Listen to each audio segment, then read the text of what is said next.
Hello and welcome back to the course on artificial intelligence. Today we're talking about the living penalty.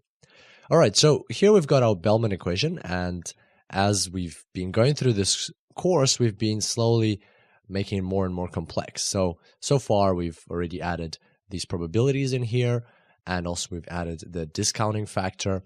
Now we're going to look in more detail at this side of the equation where we have the reward.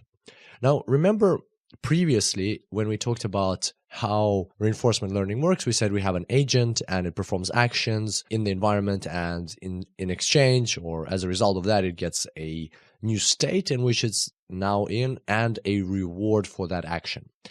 Well, so far in our example, we've only been getting rewards at the very end, either if we get to the finish line or if the agent ends up in the fire pit, he gets a +1 or a -1 reward.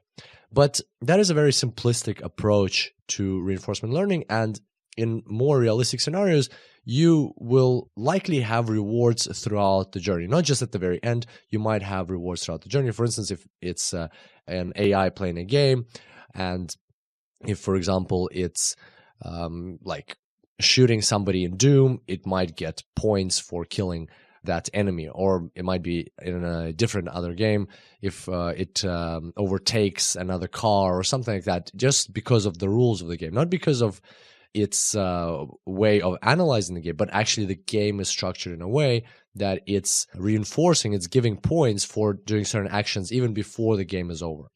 So scenarios like that are very common, not just in games and also in real life. And that's why we're going to introduce something similar into our example, a simplified version of that, but nevertheless a reward that is continuously given to the agent throughout the game, not just at the end. And the way we're going to do it is by looking at the other tiles. So right now we only have reward +1 at the final tile and reward -1 at the other final tile, the fire pit. But now we're going to add rewards in every single tile. We'll add a very small reward. It'll be -0.04, and as you can see, it's negative. So every time the agent moves, he'll get a negative reward. And that's why it's called a living penalty, because no matter where he goes, he will always get this negative reward, except for these final tiles, because that's the end of the game. And so here you can see the reward even on this tile is -0.04, but that doesn't mean that he starts with that reward. He only gets this reward, and this is important to remember, he only gets this reward when he enters a tile. So whenever he performs an action, he goes here, then he will get this reward -0.04. And then if he comes back to this tile, he'll get another -0.04 reward. And so the longer he walks around, the more he accumulates this negative reward. And therefore, it is an incentive for him to finish the game earlier, as quickly as possible. And so now let's have a look at how our policy, or how the agent's policy, is going to change depending on what value we set for this reward. So here are 4 environments, and in each one we're going to explore a different reward. Now we're not going to do the calculations, we're just going to project the results, and you will see that intuitively they make total sense. So here we've got a reward for any step, or for getting into any state, is equal to 0, just as what we've seen before. Here the reward is going to be -0.04, what we just introduced now.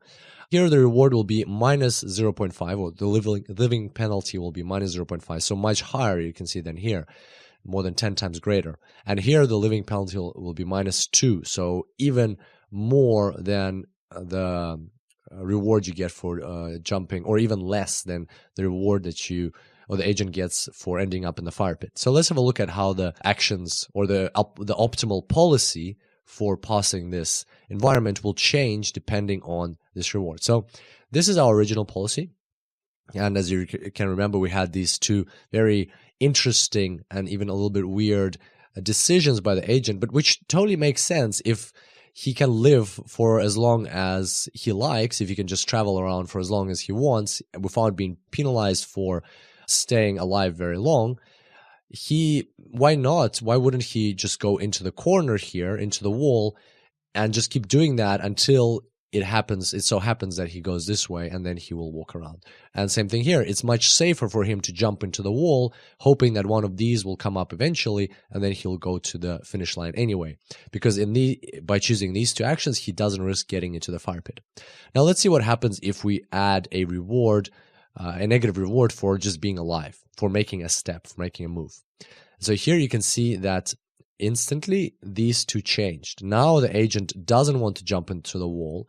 He is more likely to risk getting to the fire pit, having that 10% chance of jumping in here, but he will go forward. Because every time he jumps into the wall here, if he was going to be doing it here as well, every time he jumps into a wall, he performs an action, he ends up in this state with an 80% chance, and that means with an 80% chance he will get a minus 0.04 reward, meaning that a lot of the time he's going to be getting this, accumulating this negative reward.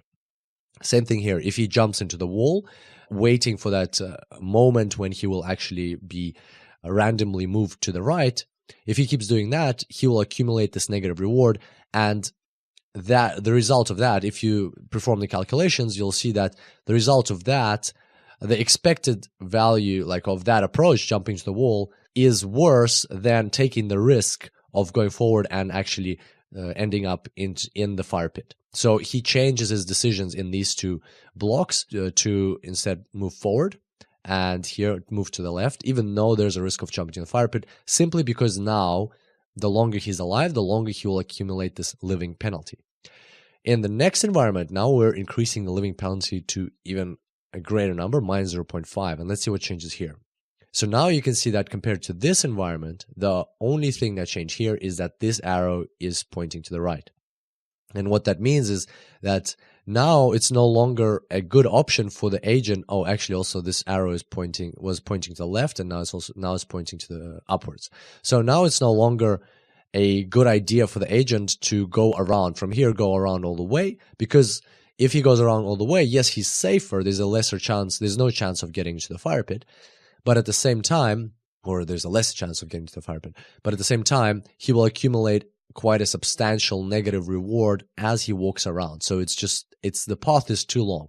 So that forces him, even whether he's here or here, to take the shorter route to get here, even though he has a much higher risk of getting into the fire pit, because as soon as he ends up in the square, there's a 10% chance of getting to the fire pit. According to his calculations, it's just the expected value of this approach is better than the expected value of going around, simply because we've increased this living penalty. And finally, we're getting to the example with the living penalty of minus 2.0. So here, I will encourage you to pause the video now that you've seen how the policy has changed as we increase the living penalty. I encourage you to pause the video and to think for yourself, what will happen in this scenario? What do you think the optimal policy will be, given that the living penalty is so high? So I'll let you pause the video if you'd like to. And now I'm going to jump into showing you the solution. So in this case, if you increase the penalty to minus 2.0, it's so high. Remember that the penalty here is only minus 1.0. It's so high that the agent just wants to get out of the game in any way possible. Even if it's just by jumping into the fire pit, he will do it. He will be like, every time I make a step, every time I end up in a new state, or every time I make an action, I end up getting a minus 2 reward. So what's the point of trying to get to the finish line if from here it'll take me 2 extra steps?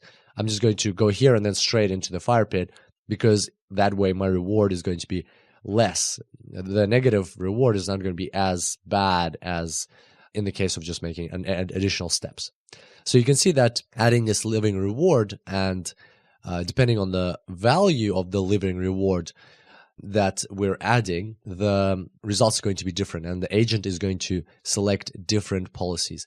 And that's basically how the reward value is incorporated by the Bellman equation, even when it's not just at the finish line or at the end of the game, but even throughout the game. And again, once again, it doesn't have to be on every single in every single state. Depending on the environment itself, it might be given to the agent at certain specific states, not at every state. But in our simplistic example, we're just using rewards at every given state to illustrate this concept.